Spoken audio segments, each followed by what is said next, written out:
পাকিস্তানি সেনাদের পক্ষে অস্ত্র ধরা দল বাংলাদেশ জামায়াতে ইসলামী রাজধানীর মগবাজার ওয়ারলেস রেলগেট পার হয়ে কিছুদূর এগিয়ে গেলেই বাম পাশে ব্যাটারি গলিতে দলটির প্রধান কার্যালয়। একসময় এই কার্যালয়টি কর্মচঞ্চল পদচারণায় মুখরিত থাকত জামায়াতে ইসলামী নেতাকর্মীদের আনাগোনায়। আসত এমপি, মন্ত্রী ও ভিআইপিদের বড় বড় গাড়ি। তবে এক যুগেরও বেশি সময় ধরে থমকে গেছে এই কার্যালয়ের কর্মচঞ্চলতা। গেটে ঝুলে থাকে তালা, ভবনে লতাপাতাও বেঁধেছে বাসা। এলাকাবাসীর ভাষায় ভূতের বাড়িতে পরিণত হয়েছে কার্যালয়টি। সরকারের পক্ষ থেকে জামাতের উপর বিভিন্ন রকমের বিধিনিষেধ, নিষেধাজ্ঞা এবং রাজনীতি করতে না দেওয়া এবং জামাতের নেতৃবৃন্দ যারা আছে তাদেরকে ফাঁসি দেওয়া এবং ইত্যাদি বিভিন্ন কারণে তাদেরকে দমিয়ে রাখার যে চিন্তাভাবনা, সেটা থেকেই হয়তো তারা আর এখানে আসে না বা তো আসতে দেয় না।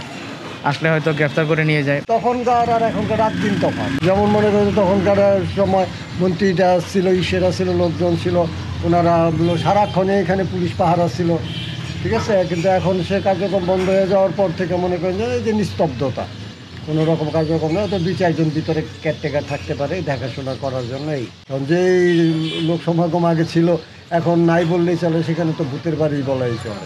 2010 থেকে আর কোনো নেতাকর্মী আসে নাই। মানুষ বলছে যে এখানে ভূতের বাড়ি নামে একটা পরিচিতি লাভ করছে, কেউ থাকে না, শুনশান, কেউ থাকে না।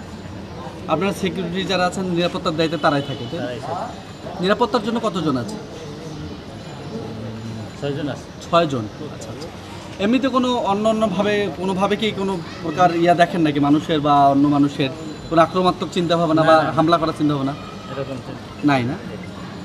2009 সালে আওয়ামী লীগ ক্ষমতায় আসার পর মানবতা বিরোধী অপরাধে যখন জামায়াত নেতারা গ্রেপ্তার হতে থাকেন, তখন থেকে কার্যালয়ের প্রধান গেটে ঝুলে যায় তালা। মানবতা বিরোধী নানান মামলায় জামায়াত নেতাদের বছরের পর বছর কারাদণ্ড ও বেশ কয়েকজনকে ফাঁসিও দেওয়া হয়েছে।